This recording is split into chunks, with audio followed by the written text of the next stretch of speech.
Severino, eu estou tirando o teu microfone, tá? Só para a gente poder ficar aqui só ouvindo isso aqui pela gravação. Meus amigos, é muito bom estarmos juntos mais uma vez. Eu sou Guilherme Sens, médico terapeuta natural, e juntos nós estamos para mais uma atividade aqui do Associação Restauro Integral. Nós estamos fazendo mais uma das lives sobre o lançamento aqui da nossa pós-graduação, uma conversa. Hoje não vai ser exatamente uma aula, tá? Embora a gente pode expor alguma coisa. A nossa ideia é fazer semelhante ao que foi com o primeiro bate-papo que a gente teve com o pastor, os pastores, né? Joaquim e Manuel Messias Alves, que serão, inclusive, professores da nossa pós, falando sobre alguns destaques aí de algumas das disciplinas. Bom, hoje a previsão é nós estarmos aí gravando esse momento em 2 médicos. Seremos em 2 médicos dentro da nossa pós-graduação. Tá? E vida de médico é assim, é uma vida ainda mais no Januário, né? É cirurgião. Então, chegou a última cirurgia, se estendeu um pouquinho mais do que precisava, ele já avisou que talvez não conseguiria chegar e, pelo visto, talvez não deu. Estamos fazendo ao vivo, então pode surgir uma das situações. Eu vou começar a nossa conversa aqui com vocês. Se der tempo, ele chega, senão eu abro, eu entro dentro do assunto previsto para ele. Tá? Se alguém dos que estão me acompanhando, porventura, não me conheçam, eu sou Guilherme Ramucens, eu tenho 48 anos, 47, eu faço 48 em outubro. Tá? Sou adventista há 40 anos, sou médico formado pela Universidade Federal de Santa Catarina, já há 19 anos e meio, mais precisamente. Trabalhei 15 anos em postos de saúde, eu sou médico de família e comunidade, a minha especialidade primária. Tá? Fiz minha segunda especialização em estilo de vida, em alimentação funcional e vegetariana. Eu sou também terapeuta natural, então trabalho com tratamentos naturais, 13 anos. E trabalho com saúde mental desde a faculdade, estágios que a gente desenvolveu, grupos de saúde mental, tá? Ajudando pessoas a abandonar drogas, vícios, mudarem seu estilo de pensamento. Desde 98 eu tenho trabalhado com grupos de saúde mental. Então, a gente vai estar partilhando um pouquinho com vocês. Certamente há pessoas com muito mais experiência que eu, mas o tempo que a gente trabalha com isso já nos ensinou alguma coisa. E vamos, eu esqueci de falar do meu mestrado, tenho mestrado em promoção de saúde também. Tá? Já me ensinou alguma coisa e a gente tem conversado com isso. Eu fui professor de faculdade de medicina por 8 anos, professor de pós-graduação em medicina por 3 anos e meio. Então, tenho ensinado médicos já especialistas, tenho ensinado terapeutas, tenho ensinado profissionais da área da saúde, fora da área da saúde, sobre saúde natural, sobre ciência do estilo de vida, sobre tratamentos naturais. Tenho ensinado já desde 2017. No Restauro Integral desde 2018, desde 2017 tenho ensinado essas coisas.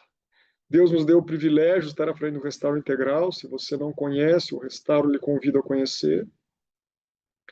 O Restauro nasce com 2 objetivos, com 3 grandes objetivos. O primeiro é o objetivo geral do Centro de Vida Saudável. O Restauro Integral é um Centro de Vida Saudável online, em especial, embora agora estamos abrindo um braço presencial. Presencialmente estamos situados em Caparaó, estado de Minas Gerais, divisa com o Espírito Santo, no pé do Pico da Bandeira. E temos Centro de Vida Saudável online desde 2018, nós já cuidamos em torno de 15 mil pessoas desde 2018.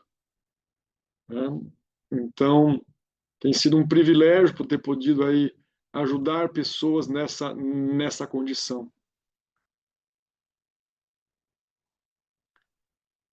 Tá? A Luzia está me perguntando onde que ficou gravada a primeira live. Luzia, você acha ela aqui no próprio YouTube do Restaura, tá? E se você está nos grupos de saúde mental, tá, que a gente está fazendo agora da pós-saúde mental, já postei os links lá, vou postar de novo, tá? Vou localizar aqui os links. Vi que a Luzia, inclusive, é uma dos membros do nosso canal, o Roberto Leocádio também. Então, talvez vocês ainda não tenham tido acesso lá, tá? Eu vou colocar depois os nossos grupos novamente.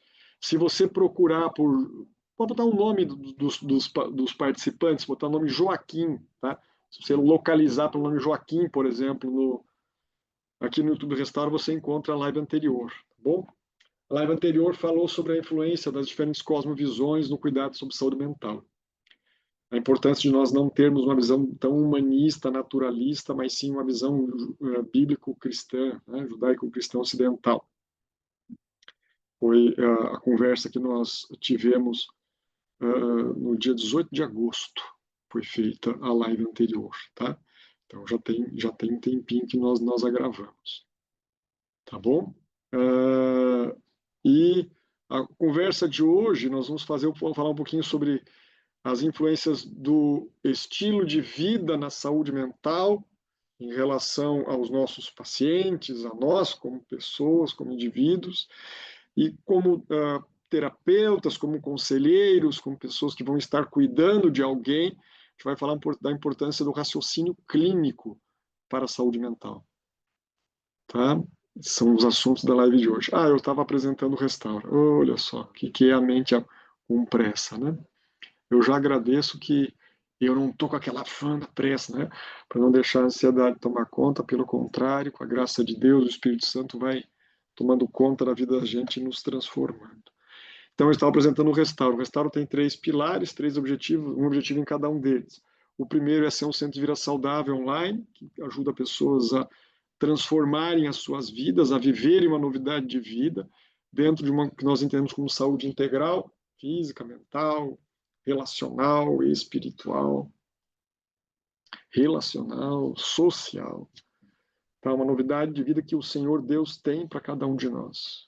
Nós somos uma entidade confessional que busca aproximar as pessoas de Deus. Então, dentro dessa visão integral, somos um centro de vida saudável online que busca trazer essa transformação. Somos também uma escola, tá? Em especial uma escola que nós chamamos de escola missionária, ou seja, pessoas que têm uma missão de vida, que têm um propósito a cumprir, em especial aquelas que buscam conhecer ou já conhecem o plano de Deus para cada um de nós. Se você entende que tem um chamado de Deus para cuidar de alguém, teu lugar é a escola missionária do Restauro Integral. Nós temos podido formar pessoas e como estamos formando cristãos que vão servir a Deus para honrar o nome de Deus, isso não pode ser feito de qualquer jeito. Então, o foco nosso não é ser uma escola como outras quaisquer, é uma escola com conteúdo, uma escola que está alicerçada eticamente, para que não, as pessoas que aqui formadas não sejam confundidas com charlatães, com aventureiros, uma escola que esteja alicerçada cientificamente, para que você possa ter um embasamento, para que você saiba o que você está falando, seja conhecido dessa forma, para que as pessoas que ouçam você falar, que recebam teus encaminhamentos, aquelas que você, quando está sendo cuidado, alguém está sendo cuidado por você, ela saiba que você tem conteúdo, que você aprendeu a ser competente, a ser efetivo, eficiente, que você realmente está seguro, a segurança clínica em ser cuidado por ti ou ainda encaminhar os nossos pacientes para você. A segurança clínica, ela dá de uma forma segura que você, como profissional, vai poder estar se embasando em princípios éticos, científicos, técnicos, cristãos, valores, né? E isso não vai, ainda que você seja processado por alguém de má intenção, mas você consegue se defender porque você está realmente ali muito bem embasado. A segurança clínica dá a segurança além para você, dá segurança para o teu paciente que está sendo cuidado por alguém competente, alguém que é perito, alguém que é prudente, alguém que está cuidando de você de uma forma toda especial. Restaura nasce com esse objetivo. Nada de terapeutas que são formados em cursos relâmpago, cursos 40 horas, 100 horas, e saem cuidando de pessoas com a complexidade que é a vida. O ser humano é altamente complexo, e a mente humana, talvez o mais complexo de todos os órgãos do ser humano, do sistema, né, que é o ser humano, seja a mente humana. Então, a mente humana realmente é um território ao qual as pessoas precisam conhecer. Então, o Restaura nasce nesse sentido. A escola missionária do Restaura nasce nesse sentido, de embasar, preparar as pessoas profundamente para o cuidado, para o cumprimento da missão que elas terão ao cuidar de pessoas. Porque nós queremos cuidar como somos cuidados, nós devemos amar como queremos ser amados, fazer qualquer coisa ao nosso próximo como gostaríamos que fizéssemos a nós mesmos. Essa é uma das regras áureas do relacionamento cristão. Qualquer relacionamento entre as pessoas. E por isso o Restaura nasce dessa forma. Somos chamados como cristãos, levamos o nome de Deus, então nós não podemos cuidar das pessoas de qualquer jeito. E o terceiro pilar do Restauro Integral é a capelania do Restauro Integral. Nós temos programas que ajudam aqueles que se interessarem a realmente se aproximarem de Deus. Nós temos a jornada, a intimidade com Deus, todos os dias pela manhã e 5 da manhã. Temos um grupo relacional, que ajuda as pessoas a lidar com os relacionamentos, toda segunda-feira. Ocorre também às 5 da manhã. Tá? Temos, inclusive, uma classe bíblica para aqueles que quiserem aprofundar o conhecimento da Bíblia, classe bíblica Escavando a Verdade, todo sábado às 16 horas, provavelmente vai mudar para domingo, esse mesmo horário às 16 horas, a partir de outubro, tá? Já deixando aí em primeira mão aqui o aviso para vocês. E temos também um grupo Finalizando o Dia com Deus, que esse ainda está sendo desenvolvido, que terá os encontros às 18h30 também diariamente. Essa é a nossa capelania. Temos um grupo de oração intercessora, que inclusive foi o primeiro projeto da nossa capelania. Tá? Que é um grupo de oração constante, online, tudo pelo trabalho online, em especial pelo WhatsApp. Tá? Vocês podem, aqueles que quiserem participar. Então, esse é o Restauro Integral. Esse é o nosso objetivo.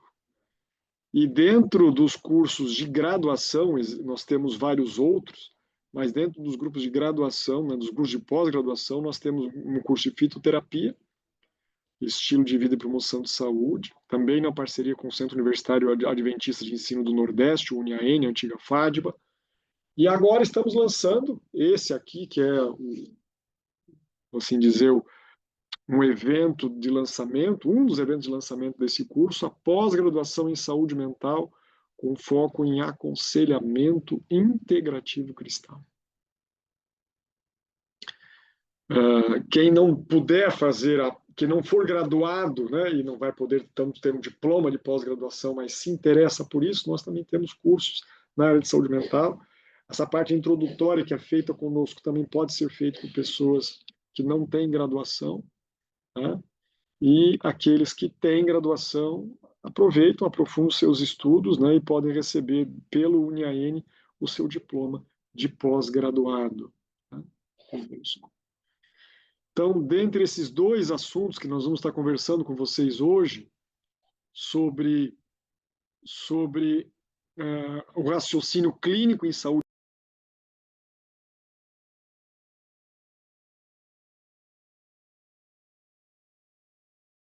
e também sobre a influência do estilo de vida em saúde mental, nós vamos estar abordando com vocês esses assuntos que são tremendamente importantes. Vai ser uma conversa, nós temos algumas pessoas conosco aqui no Zoom, tá? E também algumas no YouTube. Eu gostaria de deixar vocês bem à vontade para interromper, para fazerem perguntas, colocações, tá? Não vai ser uma aula, não vai ser uma palestra. Se você viu, inclusive, o nosso primeiro vídeo, foi um vídeo que foi feito, né, sem outras pessoas assim junto, então houve menos interação. A ideia é que seja mais interativo, tá? Mas a ideia é que seja assim uma conversa, um bate-papo aí.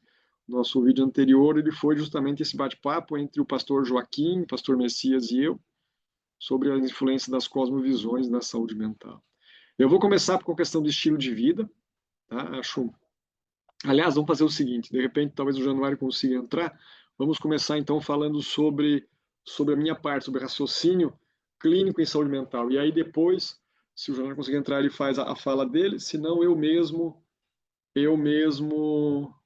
faço a parte dele também. Ó, tem uma pergunta aqui, o Ricardo Bertão está postando no nosso chat, tá?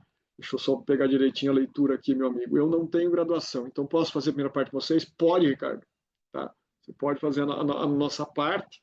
Você vai receber um certificado do Restauro Integral, não é um diploma, você não vai ser pós-graduado. Tá? Para ser pós-graduado tem que ter graduação, né? Independente se é na área da saúde ou não. Tá?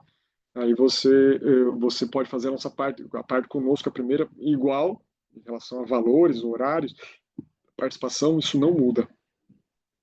Para aquelas pessoas que não são da área da saúde, talvez tenham um pouquinho de dificuldade de acompanhar, porque os conceitos, o linguajar é um linguajar da área da saúde, mas nós vamos ter várias aulas tira dúvidas, várias aulas de reforço, de revisão, nós disponibilizamos aos nossos alunos, e acredito que vocês vão poder, claro que vai exigir um pouco de dedicação, vai exigir estudo de vocês, isso é natural, tá?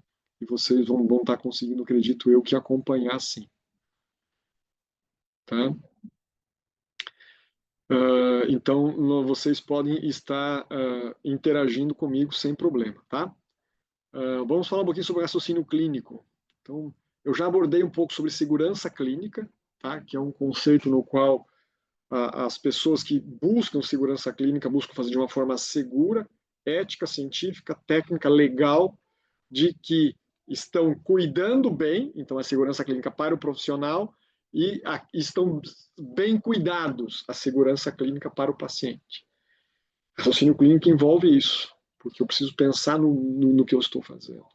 Raciocínio clínico envolve de que o paciente tem o direito e o cuidador, o profissional que está cuidando dele, tem o dever de entender o que está acontecendo com o seu paciente, de não ficar totalmente à mercê de outras pessoas em todas as coisas, naquilo que compete a você. Deixa eu deixar mais claro, deixa eu dar um exemplo. Vamos pegar o exemplo da medicina. Por dois motivos. Primeiro, porque eu acredito que todo mundo já foi paciente algum dia, já foi um médico algum dia. Nós adoecemos, temos familiares que adoecem e vão passar por isso. E segundo, porque eu sou médico, é mais fácil falar de medicina para mim. Por exemplo, eu costumo dizer que, como médico, eu tenho o dever e o meu paciente tem o direito de que eu entendo o que está acontecendo com ele. E quando o paciente chega para mim, eu tenho o dever de buscar fazer um diagnóstico do que está acontecendo com o meu paciente. Ainda que eu receba esse paciente encaminhado por um outro profissional, pode ser inclusive um excelente profissional, pode ser um professor meu, pode ser um especialista numa outra área. Se ele encaminhou para mim, ele está precisando de algum apoio. Então, eu vou receber aquele encaminhamento do colega dizendo, né, o que ele entende que está acontecendo com o paciente, o porquê que ele precisa da minha ajuda, e eu preciso refazer o trabalho. O paciente tem o direito de que eu não duvide do profissional, me certifique de que aquele diagnóstico ao qual o profissional me encaminhou está correto. Por quê? Porque se o profissional errou e eu vou me basear no diagnóstico do outro, eu vou errar também. Então, o raciocínio clínico exige que eu domine as técnicas de raciocínio clínico para poder fazer isso. É necessário que nós entendamos isso, e não é muito diferente em saúde mental. Pelo contrário, saúde mental ainda tem uma exigência maior de raciocínio clínico. Por quê? Porque os sintomas são semelhantes. Muitas das síndromes, dos principais estados patológicos que envolvem a saúde mental, têm sintomas muito parecidos. Muitos, inclusive, não têm um exame específico que contribua com o diagnóstico. Consequentemente, o raciocínio clínico é extremamente importante. Então, o raciocínio clínico ele envolve como eu faço a coleta dos sinais e sintomas, a entrevista clínica, o termo técnico é a anamnese. Envolve muitas vezes um exame físico, quando pertinente. Na área de saúde mental, nem sempre o exame físico é tão predominante, tão preponderante como a anamnese. A anamnese é mais importante na área da saúde mental, tá? Mais na saúde física, o exame físico tem uma importância, mas é óbvio que também é importante o exame físico. Eu não estou aqui dizendo que ele não é importante como nada, que ele não tem valor, mas ele tem importância menor, significativamente, do que se eu comparar. Vou atender um paciente com suspeita de apendicite, o exame físico é tremendamente importante para o diagnóstico. Agora, atender um paciente com suspeita de ansiedade, o exame físico não é tão relevante. É importante, mas não é tão relevante como um paciente com suspeita de apendicite. A ansiedade que está lá com palpitação, esse coração acelerando. É importante que se ouça o coração para tranquilizar o paciente, para saber se não tem algum outro problema. Então, o exame físico tem a sua importância, mas não como um todo. Então, o raciocínio clínico é isso, quais são os critérios, qual é a forma de raciocinar que eu coleto as informações, que eu levanto as hipóteses do que está acontecendo com o meu paciente, no caso do raciocínio clínico médico, eu vou começar a formular hipóteses diagnósticas, e eu vou começar, então, pelo raciocínio, pelo uso do raciocínio clínico, eu vou começar a identificar o que é que está acontecendo e formular, sim, um diagnóstico do meu paciente. Muitas vezes a gente não faz isso no primeiro atendimento, saúde mental em especial, você precisa de uma sequência de atendimentos para que você possa chegar a um diagnóstico, tá? E ver se há realmente critérios, tá? Fazer a estratificação do que está acontecendo. Então, além do diagnóstico, eu tenho que saber se é um caso leve, moderado, grave, discreto, severo. Vamos botar na ordem, né? Discreto, leve, moderado, grave, severo. Tá? Saber se há comorbidades, se há outros problemas juntos ou não. Quais são os fatores de risco, quais são os sinais de gravidade, para saber qual é o grau de urgência desse meu cuidado. Tudo isso é feito no raciocínio clínico. E, através disso, faz parte do raciocínio clínico ainda eu indicar o tratamento, um tratamento mais adequado para aquele meu paciente. Esse é o raciocínio clínico médico. Nós estamos propondo para vocês uma pós-graduação em saúde mental com foco em aconselhamento integrativo cristão. O que vai formar uma pós-graduação, tá? Com um foco em aconselhamento integrativo cristão? Vai formar um terapeuta? Olha, não e sim. Ou sim, não, se você preferir.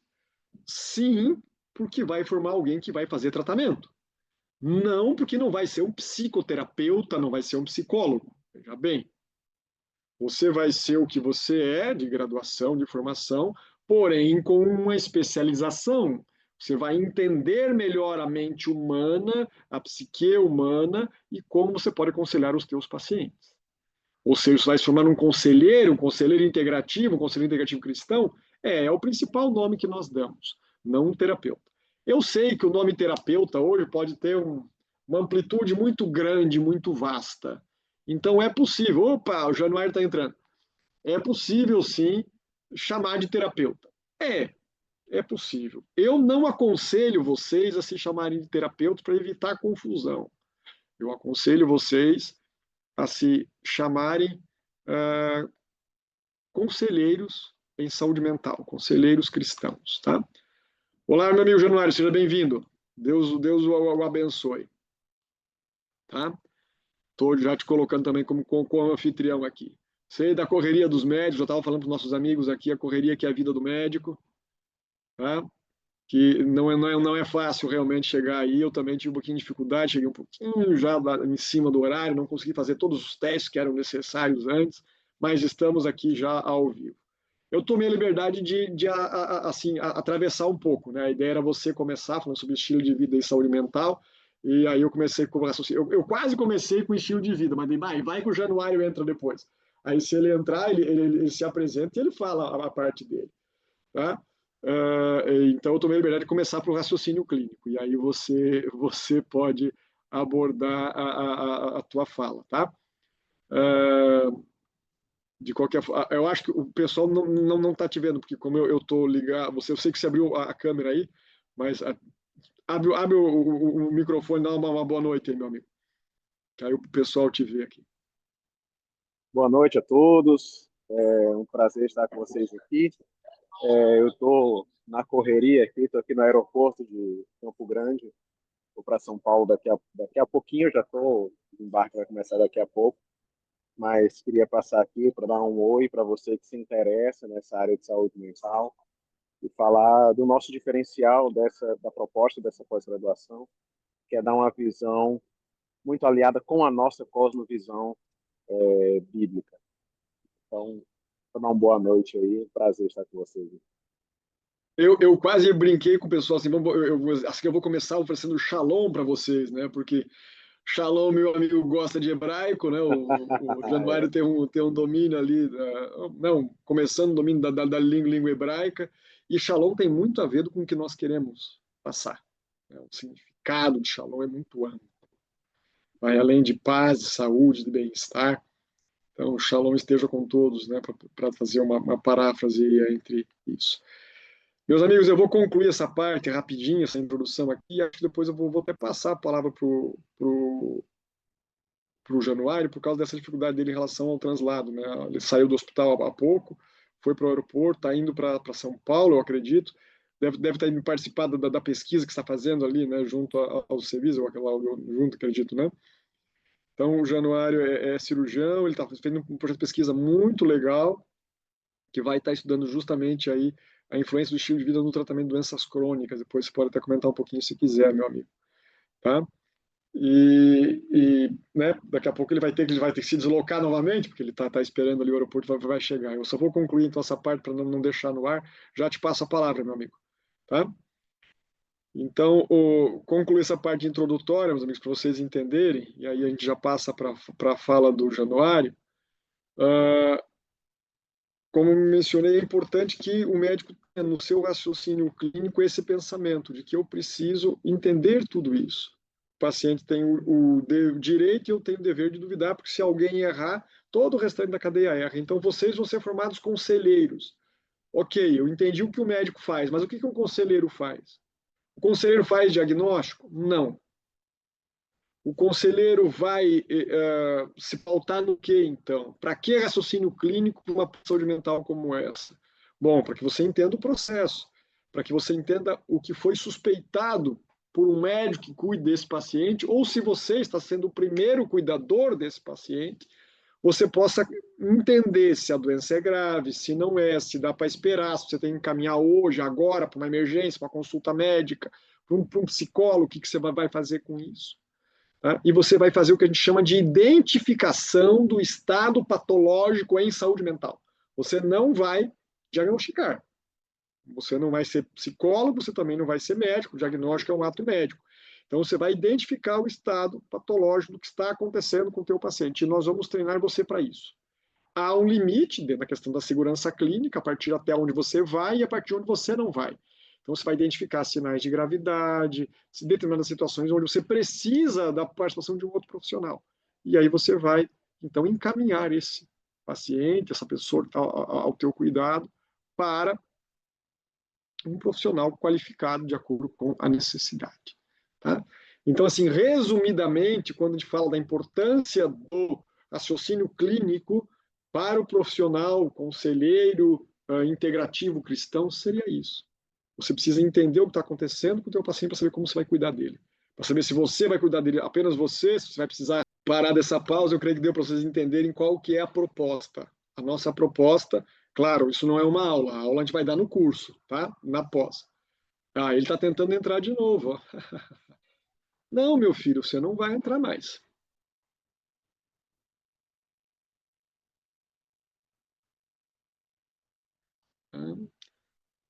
Eu concordo, Walter Lúcia. Gente com um pouco cérebro mesmo. Tá? Alguém que faz só para poder gerar problemas.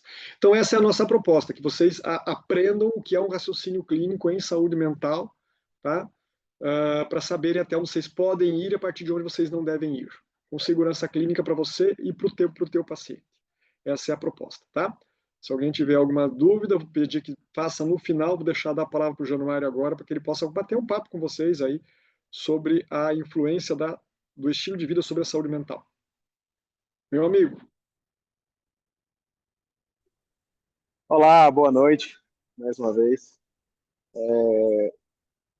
Bom, hoje nós temos uma das coisas que a gente quer apresentar para vocês, né? Eu vou trabalhar aí no eixo da influência do estilo de vida na saúde mental, né? Uma das coisas que a gente quer passar para vocês é informação de muita qualidade. Nós temos hoje muitas pesquisas científicas que abordaram isso, né? A respeito da influência da alimentação no eixo intestino-cérebro, a influência da atividade física, da qualidade do sono, do que a gente conhece já como pilares da medicina do estilo de vida, do contato com a natureza, da luz do sol, coisas que a gente pode usar tranquilamente no aconselhamento em saúde mental. Já tem muita ciência produzida sobre isso, né? E eu quero poder compartilhar com vocês material que foi produzido a respeito de depressão, de ansiedade, déficit de atenção, autismo, né? Então tem muita coisa em que a gente pode ajudar através da abordagem do estilo de vida com excelentes resultados, né? E é uma das coisas que às vezes a gente fica muito focado, né? A maioria das pessoas está muito focado em outros tratamentos e esquece que isso está diretamente ligado a essas coisas, né, do nosso estilo de vida, a hora que a gente vai dormir, o que a gente come, o quanto a gente se mexe, né, qual o nível de inflamação da nossa alimentação. Tudo isso está diretamente ligado ao fato de se nós vamos melhorar ou não a nossa saúde mental. Ao mesmo tempo, o contrário também é verdadeiro, né? A nossa saúde mental ela também interfere na nossa vida física, né? Como é que a gente vai lidar com o estresse, né? Como é que a gente pode usar o nosso estilo de vida para fazer o controle do estresse. É uma coisa que dentro da nossa realidade adventista a gente fala muito de promoção de saúde, mas a gente fala pouco sobre a abordagem do estresse, sobre o controle do estresse, né? Que é uma coisa que tem muito efeito no nosso corpo, na nossa performance física mesmo, né? E também conversar ali sobre alguns processos patológicos, né, que nós temos já catalogados na saúde mental, né, os principais síndromes clínicas, né, na saúde mental e da neurologia, e as descobertas mais recentes e como a gente pode ajudar. Eu acho que é isso, né? Guilherme? Eu estou muito empolgado de poder falar a respeito desses assuntos. Eu acho que vai ser muito bom a gente apresentar uma perspectiva assim e que vai ajudar muito, vai enriquecer muito a sua capacidade de lidar. Hoje, as demandas em saúde mental, elas extrapolam totalmente a capacidade dos sistemas atenderem, né? E nós temos uma realidade, né, que são todos os lugares que a gente está, os nossos trabalhos, as nossas igrejas, onde as pessoas precisam de atenção, né? E não somente a atenção de um psiquiatra, de um psicólogo, mas às vezes a atenção de um de um bom conselheiro, de um bom aconselhamento, para que ela caminhe para um lado da vida que vai dar para ela mais saúde mental. Acho que essa vai ser uma das coisas que vai ajudar bastante. Ok. Muito obrigado, Januário. A Adriana deixou uma pergunta aqui. Eu não vou responder já, Adriana. Eu vou, porque como o Januário pode ser que ele tenha que sair por causa do voo ali, eu vou deixar, se alguém tem alguma pergunta a fazer para o Januário sobre essa influência do estilo de vida sobre a saúde mental, que possa estar fazendo agora, e aí eu respondo a tua pergunta em seguida, tá, Adriana?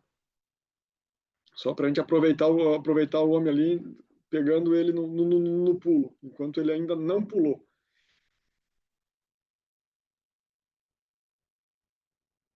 Se alguém tiver alguma pergunta, pode estar aproveitando e fazendo. Quando você fala de estilo de vida, você está querendo se referir ao que, Januário? O que é o estilo de vida? Você consegue delimitar para a gente? Acho que a nossa abordagem ela vai. O estilo de vida é tudo que a gente faz, né? Como gastamos o nosso tempo. mas naturalmente a nossa abordagem maior ela vai se concentrar ali em torno do que a gente chama de os pilares da medicina do estilo de vida, né? O nosso way of life, né? Que comemos, quanto nos movemos, quanto descansamos, como dormimos, é uma abordagem muito próxima ali do que nós já estamos acostumados, que é os 8 remédios naturais, né? Como eu sou também tutor dos clubes de saúde, então eu vou sempre estar abordando vocês para usarem esse conhecimento nos clubes de saúde próximos a vocês aí, nos lugares que vocês estão, que são poderosas ferramentas de promoção de saúde e que podem ser usados também para promoção de saúde mental. É uma coisa que a gente quer crescer aí nos próximos anos, é a promoção de saúde mental dentro dos clubes de saúde. Ok. Muito obrigado. Alguém que, porventura, tem algum questionamento ligado à influência do estilo de vida sobre a saúde mental? Se tiver, aproveita para fazer. Mais alguém tentando entrar? A Adriana, quem está perguntando? Estilo de vida está ligado como enfrentamos nossos problemas? Ah, com certeza, com certeza. Isso é um dos assuntos que a gente fala pouco, acho que em todos os lugares, né? As pessoas, hoje a moda fitness, né? Fala muito sobre exercício, sobre alimentação, né? Mas parece que isso é uma prioridade, mas as pessoas não falam muito sobre o sono, sobre como ocupar a mente, sobre o controle do estresse, sobre a maneira como a gente enfrenta os nossos problemas, né? Eu gostei essa é a definição simples de controle do estresse, a maneira como a gente enfrenta os nossos problemas, né? Uhum.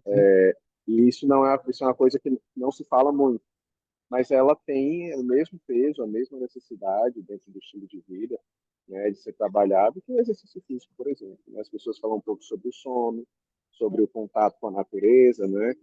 Alguém colocou aqui, né, que foi interessado na questão do TDAH, do autismo, né? Nós vamos ter aula sobre isso, né? Em algum momento. Por exemplo, hoje o contato com a natureza ele está sendo usado para tratar déficit de atenção, né? O contato com a natureza tem sido usado para tratar depressão. Eu não estou falando dentro da realidade.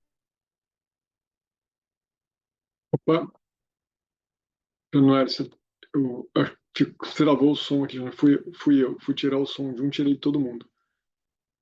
Tenta ver se você consegue abrir de novo. Acho que agora foi, né? Foi.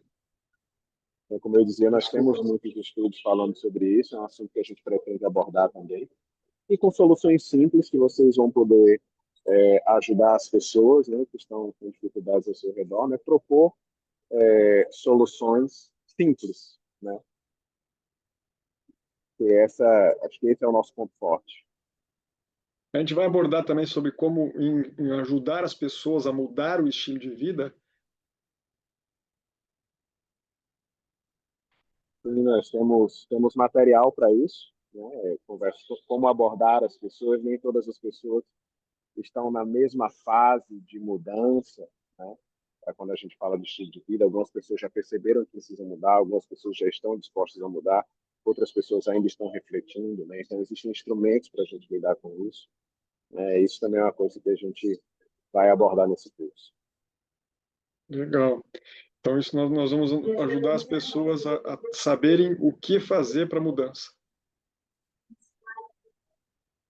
Né? E não é igual, né? Conforme o nível que a pessoa está, o que a gente fala, o que a gente aconselha, muda também. Né? É isso aí. A Adriana está perguntando mais umas coisas, deixa eu abrir de novo o chat aqui, tem algumas perguntas dela. Bom, vamos lá. Ó, a Vanderluz está colocando assim: eu sou professor e fiquei muito interessado na questão do aumento do TDAH e autismo. Tá aumentando muito, Vanderluz, por vários motivos, né? Está aumentando porque está na moda e aí diagnóstico da moda, as pessoas prestam mais atenção para fazer mais, tanto diagnósticos corretos como diagnósticos errados, e tanto o TH como o autismo, eles, como já mencionado, têm sintomas que se confundem, tá? E muitas vezes o diagnóstico está sendo feito errado, infelizmente.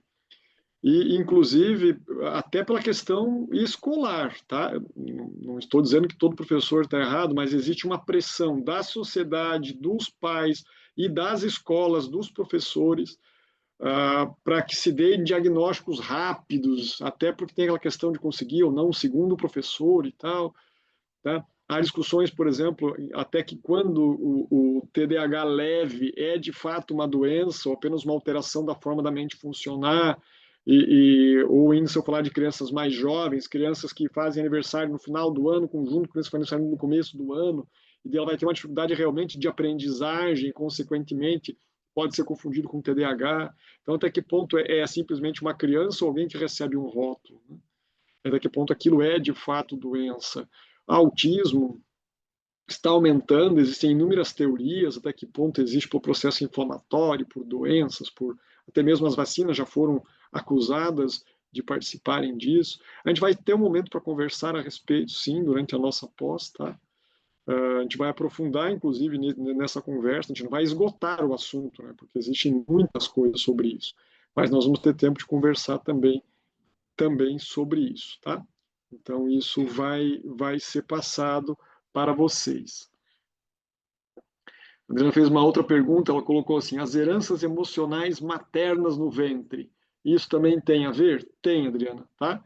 Não é um assunto de hoje, mas é um assunto da pós. A gente vai ter uma disciplina que vai falar justamente do desenvolvimento, das influências materno-infantis, tá? do surgimento ali, da formação da psique humana. A gente vai falar, assim, sobre as influências emocionais maternas no ventre. Não só pela mãe, mas o entorno da mãe, né? o pai, a família, o trabalho, o ambiente que a mãe vive, como isso afeta o feto em formação, o bebê em desenvolvimento. A gente vai estar conversando sobre isso também na pós. E afeta tremendamente. E muitas vezes, dependendo do tamanho do que está acontecendo, o que a gente está conversando, afeta assim, de uma proporção gigante, tá? Gigante mesmo.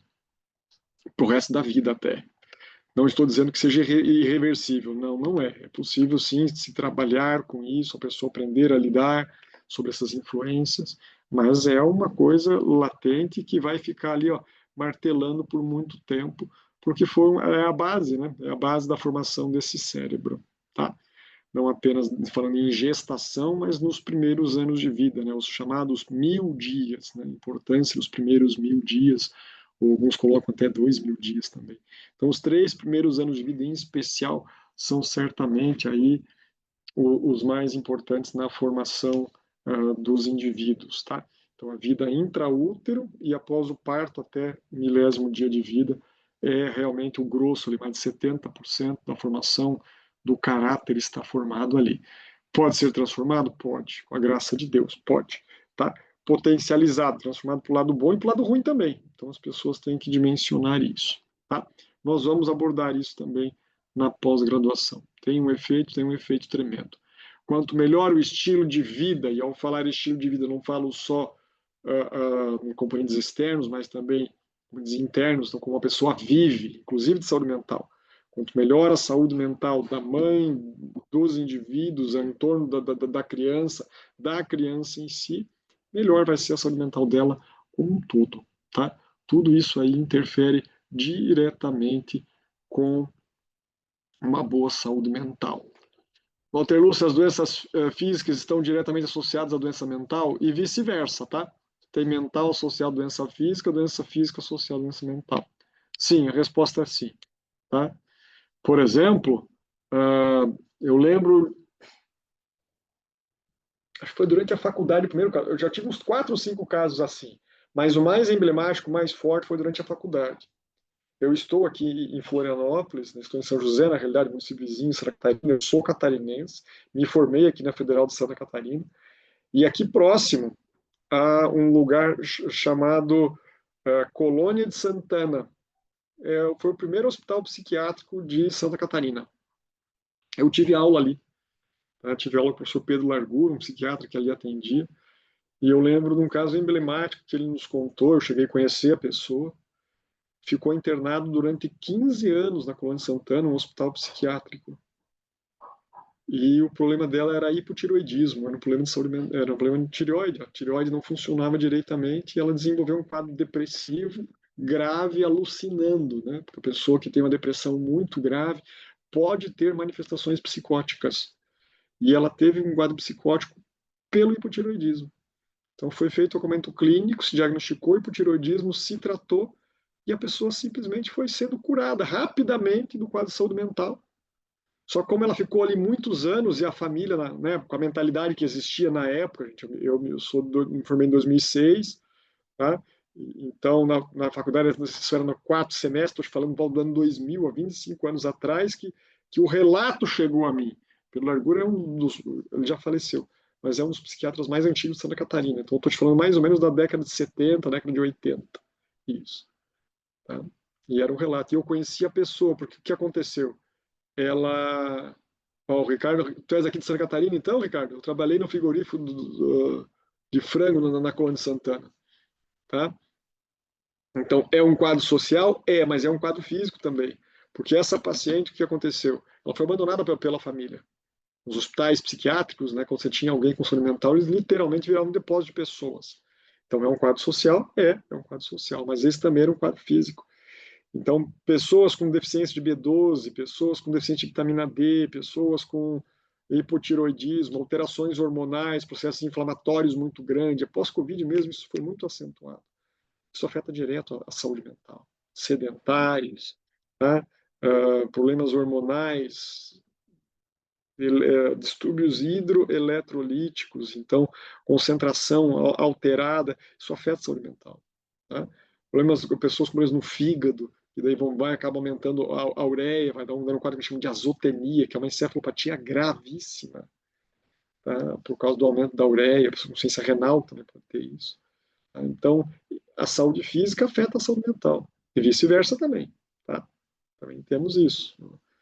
Não é que porque a pessoa é ansiosa e está com o coração acelerado, né, que ela está de fato com um problema cardíaco. É a mente que está afetando o corpo. Mas algo impede do ansioso ter um problema no coração? Não, pelo contrário, ansiosos têm mais problemas cardíacos. Então, isso também é possível. E eu não estou com essa fala, não estou querendo dizer que qualquer ansioso que está com palpitação, né, com a sensação do coração acelerado, que o coração dele, não, a maior esmagadora maioria das vezes, não é um problema cardíaco, mas pode, se as coisas não forem trabalhadas, controladas, vir a gerar problema. Tá? Então, é bastante comum pacientes depressivos, tá? Pacientes que têm um senso de culpa muito elevado, com um alto grau de angústia mental, desenvolverem doenças físicas, até mesmo câncer. Tá? Isso não é incomum. Afeta muito a imunidade, aumenta muito a inflamação. A ansiedade é muito pró-inflamatória, favorece muito a inflamação. E a inflamação crônica, a gente vai conversar sobre isso melhor na pós-graduação, é a principal causa de doença crônica. Tá? Então a gente vai ver esses dois movimentos aí muito fortes durante a nossa pós-graduação. Tá? Eu vou comentar um pouquinho também de uma outra pergunta que foi colocada aqui. Deixa eu ver onde é que está aqui, foi a Adriana que colocou. Ela fez duas perguntas, eu não entendi bem a primeira, tá, Adriana, que você colocou, sobre ser um trabalho missionário voluntário. Pode ser. Hoje nós estamos falando de nessa live que a gente está fazendo, nós estamos lançando, né, uma das lives de lançamento da pós-graduação em saúde mental, com foco em aconselhamento integrativo cristão. Então, isso aqui é uma live para divulgar a importância dessa pós. Tá? Na live a gente vai estar abordando, estar abordando justamente aqui assuntos importantes de algumas das disciplinas que os professores vão estar ministrando. Nós não vamos conseguir passar por todos os professores, são vários professores, estamos em 12, se não me falha a memória. Tá? Professores, nós temos com vocês ainda mais 3 momentos além de hoje. Então, a gente não vai conseguir falar que todos os professores participem e façam a sua live. Mas nós estamos pedindo que cada um deles se apresente a vocês, gravem vídeos para poder passar, tá? Para vocês conhecerem. Mas, no geral, a gente está trabalhando hoje com essa promoção. Então, que vocês conheçam bem sobre essa pós e a importância de um bom raciocínio clínico para quem for cuidador, quem for conselheiro, e da influência do estilo de vida sobre a saúde mental, tá? Então, fazendo essa pós ou não, eu posso ter um trabalho missionário voluntário? Pode. sem problema algum.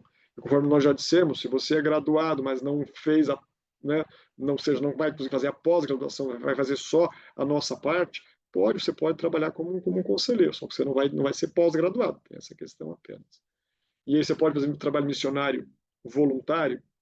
Pode. Você pode receber pessoas e cobrar por isso? Pode. Tá dentro de valores éticos, cristãos, etc. Pode sim, porque é um trabalho. Digno é um trabalhador do seu salário. Tá? Então, isso pode estar acontecendo. Aí ela faz uma pergunta importante, ela coloca assim, ó, como esse paciente chegaria até o conselheiro? Olha, Adriana, de variadas formas, e eu vou te responder de uma delas, existem outras, para deixar bem claro, tá? Falando do nosso estágio, nós temos um estágio online, tá? Que ele é, inclusive, supervisionado. Nosso estágio está dividido em 3 partes. Primeira parte, veja bem, o estágio, a pessoa, para fazer o estágio, ela já vai ter feito as principais disciplinas clínicas da nossa pós. Então, ela fez as disciplinas clínicas da pós, aí ela vai fazer o quê? Uma revisão com discussão de casos clínicos com situações reais.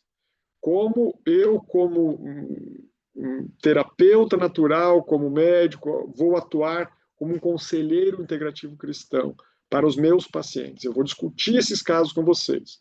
Aí vão ser muitos professores que vão participar do estágio. Marisa Ribeiro vai participar do estágio, a Karine vai participar do estágio, a Rosimar, a Cristiane, que são todas, né, psicólogas, essas últimas. A Maísa é conselheira cristã, inclusive, que é o foco da nossa pós. Ela tem a formação dela no exterior, né, fora do Brasil, e fez, inclusive, mestrado nessa área. Então, uma pessoa já trabalha com isso há muito tempo. Tá? Eu também vou estar fazendo parte do estágio, então não vai ter médicos, vai ter terapeutas, vai ter conselheiros, vai ter psicólogos fazendo esse estágio. Então, a primeira parte é uma revisão de casos clínicos. Vocês vão acompanhar pessoas experientes dizendo como elas resolveriam. Essa é a primeira parte. Na segunda parte do estágio, e já entrando na resposta que você me fez, Adriana, aqui no chat do Zoom, a segunda parte é da parte de empreendedorismo, marketing digital e vendas. Para quê? Para que uma vez que você concluiu boa parte da pós-graduação, das aulas teóricas, fez essa revisão, entendeu como fazer, você comece, se ainda não tem, a conseguir os teus primeiros pacientes. Presencialmente, onde você mora e vai estar trabalhando, ou ainda online, tá? Para que você comece a preparar essas pessoas. Ou seja, você vai iniciar a montar o teu trabalho com supervisão se você ainda não tem pacientes.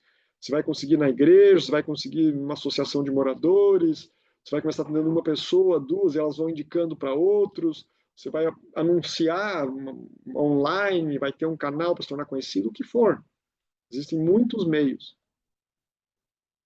E na terceira parte desse estágio, né, você vai começar a atender os teus pacientes e você vai ter supervisores, a gente vai estar dividindo vocês em grupos pequenos, e você vai ter um supervisor e você vai trazer os principais casos que você vai estar atendendo para as reuniões clínicas para o supervisor te ajudar a atender os teus pacientes. Esse é o nosso estágio. Você vai estar tendo depois de ter feito boa parte da pós, tá? Então, o estágio, as aulas da pós começam agora, dia 21 de setembro. Mas o estágio não começa agora. O estágio começa no segundo semestre do ano que vem. Você vai ter que ter feito uma boa parte da pós, a pós tem 2 anos, tá? E aí você vai começar o estágio, tá? Não precisa ter terminado todas as aulas da pós para começar o estágio. Não, tem algumas disciplinas que são importantes que você tenha visto. Terminou essas disciplinas, você pode começar o estágio. Você faz a revisão de caso clínico, você tem uma noção sobre empreendedorismo, tá? sobre gestão, sobre educação financeira, nós temos disciplina de educação financeira, inclusive, e tem essa parte, então, agora, de acompanhamento dos primeiros pacientes. Então, você vai ser acompanhado, ali 2, 3 meses você vai estar sendo acompanhado, tá? Para que você possa trazer os seus primeiros casos e discutir com essas pessoas mais experientes. Então, você aprende com o caso dos outros, monta o teu negócio e pessoas vão ajudar você no teu trabalho. Então, se você, porventura, eu imaginei que você me fez essa pergunta porque você não sabe como vai estar chegando até o conselheiro, a pós vai tentar fornecer isso para você. Tá? E você vai estar atendendo os teus pacientes, você como né, as pessoas que você está aconselhando, e depois você vai ter um momento de reunião também supervisionado para estar trazendo esses casos. Tá? Então, são variadas formas para que você possa conseguir os teus pacientes, tá bom? Ok. Meus amigos, a gente está precisando concluir, tá? Estamos chegando próximo do limite do nosso horário aqui. Mas vamos lá. A Walter Luz está perguntando assim, fale um pouco sobre a saúde mental na mulher em menopausa. Tem alguma mudança? Tremenda, né? E muitas vezes confunde, porque as pessoas colocam, não, é tudo da menopausa. Sabe quando você dá um rótulo para as pessoas se desobrigarem? Eu tô com mudança de humor porque eu tô nervosa, mas é tudo culpa da menopausa, né? É verdade que a parte hormonal influencia muito, no caso, menopausa das mulheres. Mas também é verdade que se a pessoa viveu com uma ansiosa a vida inteira desde a infância, a hora que chegar na menopausa, aquilo pode se exacerbar, né? A gente chama de climatério, tá? A menopausa é o nome da última menstruação. Climatério é o período da vida da mulher caracterizado pela redução da produção dos hormônios sexuais, especialmente estrogênio e progesterona, e que começa antes da menstruação parar e se estende até um período depois. Então, um período de anos aí, em torno de uma década, para algumas mulheres mais, tá? E que envolve, sim, alteração do humor. Tá? Então, alteração do humor tem a ver, sim, com os sintomas do climatério. Agora, não dá para dizer que é só climatério, ok? Contexto aí psíquico, inclusive, que tem que ser bem trabalhado, certo? Ela perguntou se a pós-graduação dá direito a registro de algum conselho. Não, não dá porque não tem. Do mesmo jeito que o terapeuta natural não tem conselho, mas o terapeuta tem associação, tem sindicato, tem sociedade, tem tudo isso, mas isso não tem valor legal. É um conselho de pares. Não é como CFM do Conselho Federal de Medicina, não é como CFP do Conselho Federal de Psicologia, tá? O OAB dos advogados, o CREA dos engenheiros, etc. Não é a mesma coisa, porque não é uma profissão regulamentada. O conselheiro não é uma profissão regulamentada, o terapeuta não é uma profissão regulamentada. Se não tem uma profissão regulamentada por força de lei, também não há um conselho que regulamente eticamente aquela profissão, tá? Então, não existe isso, ok? No campo dos terapeutas naturais, existem mais de 10 entidades nacionais. Se eu tenho 10 entidades nacionais, então é porque não tem uma que de fato represente a todos. Então, aquela carteirinha que as pessoas pegam como terapeuta natural, aquilo ali, na realidade, tem valor apenas entre os associados. Não tem valor legal. Tá? Da mesma forma, se eu falar de conselheiros. Tá bom? Por exemplo, ó, eu tenho 3, mas aqui só tenho 2. Isso aqui é uma carteirinha de médico. Aqui você tem o selo da República Federativa do Brasil, que é o mesmo símbolo que você tem aqui atrás. O que isso significa? Significa que eu sou médico? Mais que isso, significa que o poder público brasileiro deu a essa entidade, o Conselho Federal de Medicina, o poder de fiscalizar aquilo que eu faço. E eu estou inscrito nesse número. Se eu fizer bobagem, eu posso ser processado, porque eu tenho esse registro, posso perder esse registro, posso deixar de ser um médico habilitado. Eu jamais deixarei de ter o conhecimento médico, mas eu posso perder a habilitação, a autorização para exercer a medicina. Isso eu posso perder, posso correr o risco de perder. Isso não vai acontecer com o conselheiro, não. Se vocês souberem respeitar os limites, né, que a gente vai ensinar para vocês, você não vai ser, assim como o terapeuta natural, dentro dos limites que ele tem que fazer, ele pode se defender se alguém o processar por exercício legal da medicina, a mesma coisa pode acontecer aqui se a pessoa souber respeitar os seus limites, entendeu? E saber até onde ir, a partir de onde não ir. Então, não dá direito a registro num conselho, porque não existe um conselho que regulamente a questão do conselheiro integrativo cristão ou conselheiro de saúde mental, não importando se é cristão ou não. Do mesmo jeito, não há em relação aos terapeutas, tá? As entidades que existem não são entidades regulamentadas em termos de lei que, de fato, legalmente representem a categoria. Uma sociedade, uma associação, ela regulamenta os seus sócios, ela não regulamenta outros.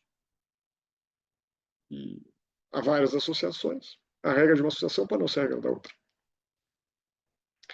E você, como paciente, não vai denunciar para aquela sociedade, porque isso não muda nada. Tá? Você pode denunciar para a polícia, para o Ministério Público, mas para aquela sociedade não muda muita coisa. Agora, por exemplo, eu sou médico, você pode me denunciar para o Conselho Federal de Medicina. Isso pode acontecer. E aí, o Conselho Federal de Medicina vai ver o que está acontecendo, vai julgar o meu caso, vai me absolver, vai me condenar, vai me disciplinar. Já isso não necessariamente existe em relação a essa área. Certo? Creio que é isso. Mais algum questionamento, meus amigos? Porque nós precisamos encerrar.